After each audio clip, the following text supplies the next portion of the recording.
दोस्तों, एक बार फिर आपका स्वागत है, अभिनंदन है आपके अपने YouTube channel Aryan institute Allahabad में। दोस्तों, जैसा कि बोर्ड पर आप देख पा रहे हैं, आप सभी के बीच में यूपी डीएलएड एडमिशन 2024 पर लगातार हम एक एक वीडियो आपके बीच में प्रोवाइड कर रहे हैं। मेरा जो परम उद्देश्य है, आप किसी ऐसे लोगों के हाथ में ना जाएं जहां से आपके साथ फ्रॉडबाजी हो। ठीक है, इसीलिए तोड़ मड़ोड़ कर एक एक वीडियो हम आपको प्रोवाइड कर रहे हैं। हमेशा दिमाग में यही चीजें चलती रहती हैं कि भैया आप लोगों के बीच में क्या चीज हम प्रोवाइड कर दें जो आपके लिए फायदेमंद साबित हो। ठीक है, तो इसी चीज को लेकर हम आपके बीच में फिर से एक नए वीडियो में उपस्थित हैं। जैसा कि लगातार आपके मैसेज आ रहे हैं भैया स्टेट रैंक क्या होती है। स्टेट रैंक का सबसे बड़ा कंफ्यूजन आपने पाल रखा है। बिल्कुल इस मुद्दे पर हम चर्चा करेंगे कि आखिरकार आपकी जो स्टेट रैंक है वो होती क्या है। ठीक है, तो बहरहाल एक चीज हम विशेष तौर पर आपको बताना चाहेंगे, यहाँ ध्यान दीजिएगा। अगर इसके संदर्भ में हम कहें जो है स्टेट रैंक की बात, तो अभी हम आपसे आगे करेंगे, लेकिन यहाँ देख सकते हैं जहां तक जीरो फीस पर एडमिशन का सवाल है, लोग आपको जो प्राइवेट विद्यालय वाले हैं वो लगातार आपसे कह रहे हैं भैया आ जाइए, हम आपका जीरो फीस पर एडमिशन कर देंगे, अरे 1 रुपया नहीं लेंगे। ठीक है, वो जो 10,000 रुपए आपके जमा होते हैं वो कॉलेज वाले ही आपका जमा कर देंगे, है ना। क्या इसके संदर्भ में क्या सच्चाई है? और यहाँ एक सबसे बड़ा मुद्दा, हमने इस पर थोड़ा सा फोकस डाला था शाम को जब वीडियो बनाया था, तो बिना आवेदन का एडमिशन कैसे होता है। जाहिर सी बात है, हर किसी के मन में ये प्रबल इच्छाएं हैं कि आखिरकार बिना आवेदन का एडमिशन हम किस आधार पर ले सकते हैं, क्या ये संभव है या नहीं है। काउंसलिंग कैसे होती है, काउंसलिंग के बारे में भी हम आपसे चर्चा करेंगे। ठीक है, काउंसलिंग प्रक्रिया, हालांकि जब आपकी ऑफिशियल नोटिस आई थी तो उस वक्त सब कुछ उसमें हमने क्लियर कर दिया था कि आपके जब काउंसलिंग होगी तो वो किस डेट से किस डेट तक कैसे होगी। हालांकि इस पर जो प्रमुख दारोमदार होता है वो आपकी स्टेट रैंक का होता है। ठीक है, स्टेट रैंक अभी आप समझ लीजिएगा, आगे हम आपसे चर्चा करते हैं। आगे कहा जा रहा है सिर्फ इतने मेरिट पर जो है गवर्नमेंट कॉलेज, ये सबसे ज्यादा मुद्दा यार हमारा ट्रेंड कर रहा है। लोग लगातार मैसेज कर रहे हैं कि भैया हमारे मेरिट, कोई कह रहा है जो है, कोई कह रहा है हमारे मेरिट 140 है। ठीक है, कोई कह रहा है 220 है। ठीक है, इसी तरह के मैसेज हमारे बीच में लगातार आ रहे हैं कि हमारी मेरिट इतनी है तो हमें क्या गवर्नमेंट कॉलेज संभव है या नहीं है। ठीक है, हमने कैटेगरी वाइज देख सकते हैं, जनरल की बात करेंगे, ओबीसी की बात करेंगे, एससी हो गए, एसटी हैं, ईडब्ल्यूएस हैं। ठीक है, बाकी अदर स्टेट को हमने इसमें शामिल किया है जो अपने यूपी को छोड़, जैसे बिहार, राजस्थान, हरियाणा के जो बच्चे हैं उनके लिए भी हम इस पर वीडियो लेके आए हैं। ठीक है, और यहाँ देख लिए जो है, अगर हम काउंसलिंग की बात करें तो काउंसलिंग के लिए आवश्यक डॉक्यूमेंट्स क्या हो सकते हैं, तो चलिए हम एक एक चीजों पर आपसे चर्चा करते हैं। सबसे पहले मैं आप सभी से पूछना चाहूंगा, मेरे पास चैनल पर ही जो है, अगर हम बात करें कमेंट बॉक्स तो आपके लिए हमेशा खुला रहता है। कुछ लोगों के कमेंट ऐसे आते हैं कि भैया आप वीडियो ना बनाइए। देखिए, मैं आप सभी से पूछना चाहूंगा, मुझे कोई शौक नहीं लगी है हर रोज इस पर वीडियो बनाने की। ठीक है, और ना ही मैं चाहता भी हूँ, है ना। लेकिन मैं आप सभी से पूछना चाहूंगा, एक होता नहीं कि आपका फीडबैक जब मुझे मिलता है तो थोड़ा सा अपने आप को हम मोटिवेट महसूस करते हैं और वीडियो देने के लिए हम इच्छुक होते हैं। तो मैं आप सभी से पूछना चाहूंगा कि क्या जितना वीडियो हम आपके बीच में दे रहे हैं, वैसे कोशिश हम करते हैं कि 2 वीडियो आपके बीच में प्रोवाइड करें। 2 दिन से एक ही वीडियो जा रहा है। ठीक है, तो मैं आप सभी से पूछना चाहूंगा, क्या जो मैं वीडियो आपको दे रहा हूं आपके लिए फायदेमंद हो रहा है या नहीं हो रहा है। आपके जो डाउट्स है वो हम क्लियर कर पा रहे हैं या नहीं कर पा रहे, इसका फीडबैक मुझे अवश्य दीजिएगा। ठीक है, फीडबैक नहीं देंगे तो भाई जाहिर सी बात है कि वीडियो बनाना, इस टॉपिक से खासकर डीएलएड की हम बात करें तो हमें मजबूरन बंद करना पड़ेगा, है ना। तो इसलिए मैं बार बार आपसे आपके फीडबैक की मांग करता हूं, आप अपना फीडबैक मुझे अवश्य दीजिएगा कि हाँ, यहाँ से जितना भी वीडियो आप प्रोवाइड कर रहे हैं वो वीडियो हमारे लिए महत्वपूर्ण हो रही है। ठीक है, तो बहरहाल इसकी अपेक्षा हम आपसे हमेशा रखेंगे। देखिएगा, सबसे पहला जो कमेंट है कि भैया आखिरकार जो हमारा जो स्टेट रैंक है, स्टेट रैंक क्या होती है। ध्यान दीजिएगा, अगर हम स्टेट रैंक की बात करें तो जैसे हम मानते हैं कि टोटल जो बच्चे हैं, ठीक है, टोटल एक अगर आंकड़ा मानकर चले तो हम जैसे 2,33,350 सीटें हैं। ठीक है, अब की बार आवेदन ज्यादा होगा। ठीक है, सीटों के सापेक्ष एक आंकड़ा समझाने का तरीका आप समझिएगा। ठीक है, अगर हम मानते हैं कि टोटल जो है 10,000 बच्चों ने, थोड़ा सा कलर चेंज करें, देखिएगा अगर हम आपसे बात करें तो टोटल जो है, अगर 10,000 बच्चे इसमें आवेदन करते हैं, ठीक है, तो जो स्टेट रैंक आपकी बनती है, ठीक है, जो स्टेट रैंक आपकी परीक्षा नियामक प्राधिकारी के द्वारा बनती है, 10,000 बच्चे आवेदन कर दिए हैं तो किसी की रैंक 1 होगी, किसी की रैंक 2 होगी, किसी की रैंक 3 होगी।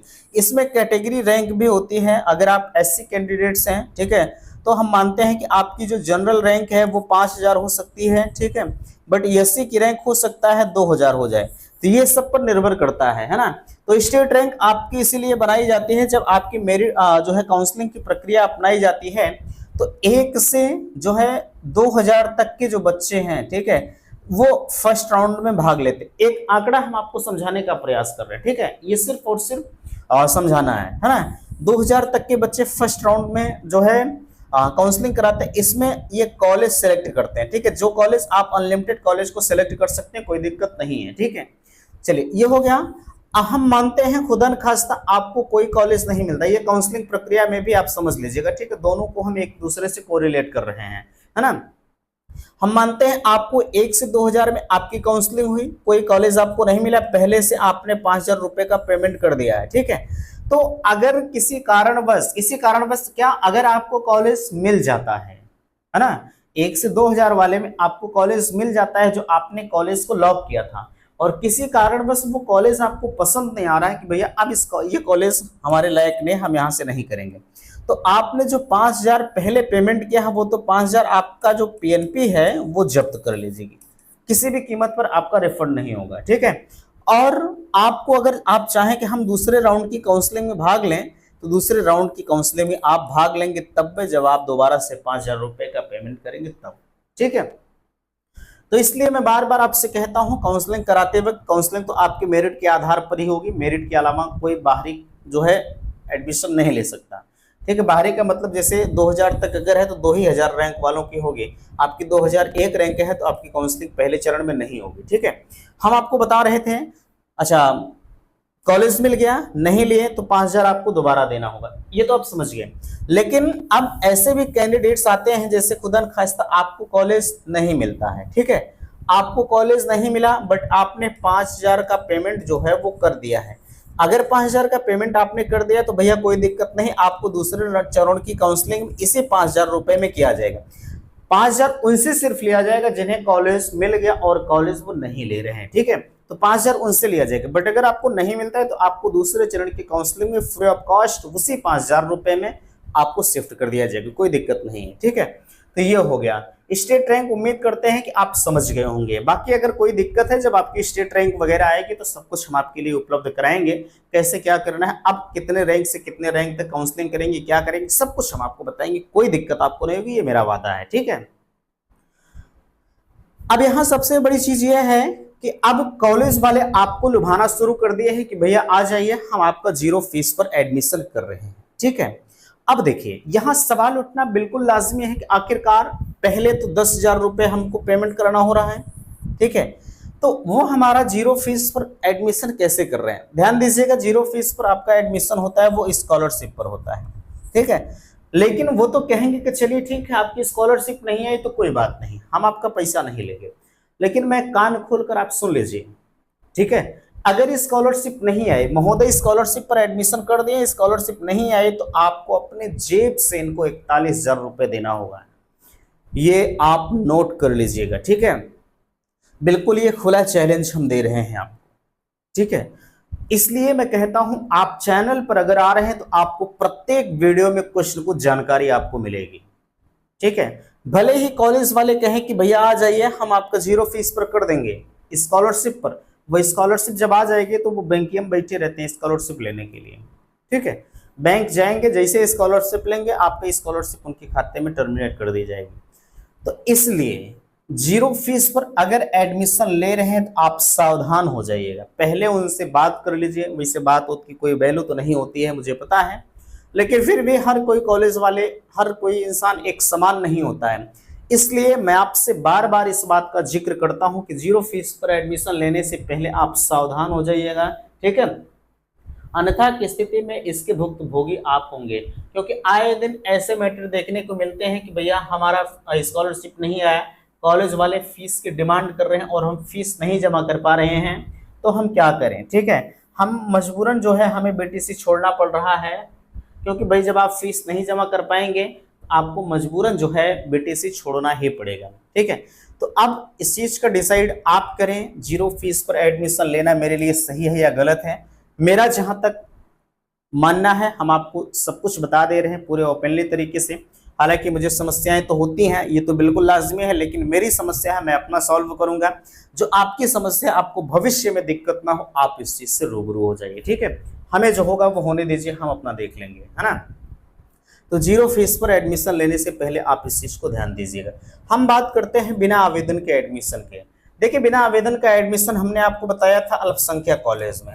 ठीक है, अल्पसंख्यक कॉलेज में आपका बिना आवेदन का एडमिशन होता है, जिसे हम माइनॉरिटी कॉलेज कहते हैं। ठीक है, तो माइनॉरिटी कॉलेज में तो होता है, बट एक चीज आप अभी भी ध्यान रखिएगा कि अभी से यार 18 तारीख से, आज इसमें 16 तारीख है। ठीक है, 16, 17, 18 परसों से आपका आवेदन है, तो आप कहीं बिना आवेदन के एडमिशन लेंगे?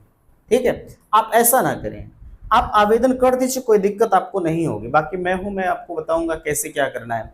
हाँ, ऐसे केसेस हैं जिनके रिजल्ट नहीं आए हैं, उनके पास समस्याएं हैं, तो आप भी परेशान ना होइए।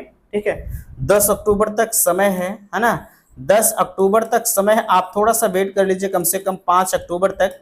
अगर 5 अक्टूबर तक आपका रिजल्ट नहीं आता है तो आप बिना आवेदन, यानी आप आवेदन मत करिएगा, आपके लिए अल्पसंख्यक कॉलेज बुलाएंगे।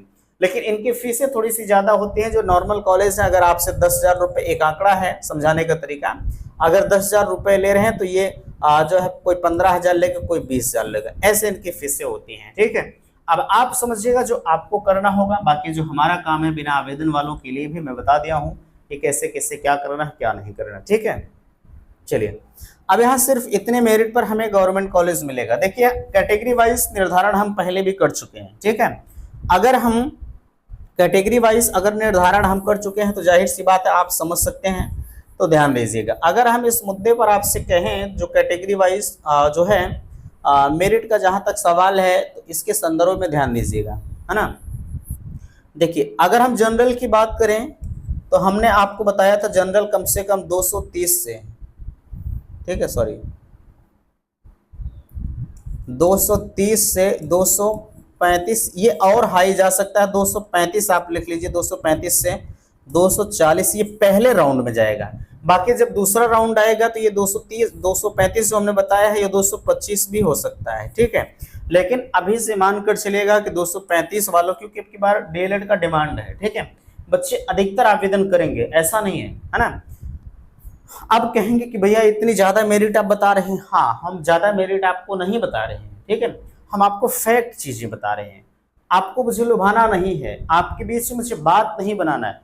मैं बता सकता हूं कि आपकी मेरिट 220 जाएगी। ठीक है, लेकिन यार एक होता नहीं कि अगर जितना नॉलेज मुझे, मैं अपना नॉलेज आपको देने का प्रयास कर रहा हूं। ठीक है, बाकी चैनल की तरह हम आपको ये नहीं बताएंगे। अभी जो चैनल आपको कम मेरिट बता रहे होंगे, 220 बता रहे होंगे, ठीक है, आप उनके चैनल पर विजिट जरूर करते हैं, लेकिन उनको ये नहीं पता है कि डीएलएड की डिमांड अब की बार कितनी है। भाई, आप पिछली बार 70,000 सीटें खाली गई थी, लेकिन फिर भी मेरिट इनकी हाई ही गई थी, क्योंकि आवेदन सीटों के सापेक्ष कम हुआ था, इसलिए भी हाई गई थी।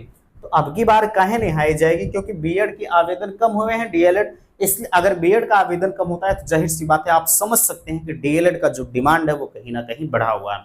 और डिमांड अगर बढ़ेगा, बच्चों की संख्या अगर होगी, तो 100% आप मानकर चलिएगा मेरिट आपकी हाई जाएगी। इसलिए मेरे दोस्त, ये जो 220 वाले हैं, आप सावधान हो जाइएगा, चांसेस कम है। मैं ये नहीं कह रहा हूं कि आपको नहीं मिलेगा। तीसरे चरण डायरेक्ट एडमिशन तक बच्चों को गवर्नमेंट कॉलेज मिलते हैं, लेकिन जब सीटें खाली रहती हैं तो। ठीक है, आप ये सब मेरे ऊपर छोड़ दीजिए, कहाँ कैसे है। लोग पूछ रहे हैं कि कोई ऐसा कॉलेज बताइए जहां पर हॉस्टल की सुविधा। अब एक चीज मुझे आप बताओ, हम कॉलेज जाकर तो ये खोज नहीं रहे कि भैया आपके पास हॉस्टल की सुविधा है या नहीं है।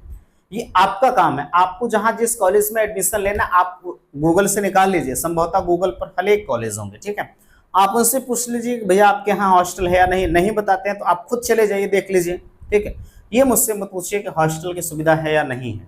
ठीक है, और भी तरह तरह के कमेंट आते हैं, ऐसा कॉलेज बताइए जहां मेरिट बन जाए। हम आपकी कॉपियां नहीं लिखेंगे, ठीक है, और या कोई आपकी कॉलेज वाले आपकी कॉपी नहीं लिखेंगे, लिखेंगे आप ही। ठीक है, और आप कभी पढ़ने मत जाइए, मैं ये चैलेंज करता हूं कि आप कभी डीएलएड पास नहीं होंगे।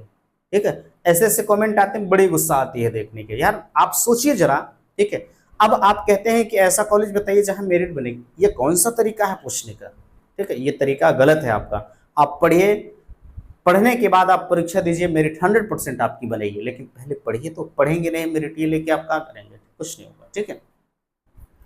चलिए, बाकी यहाँ ओबीसी की मेरिट कम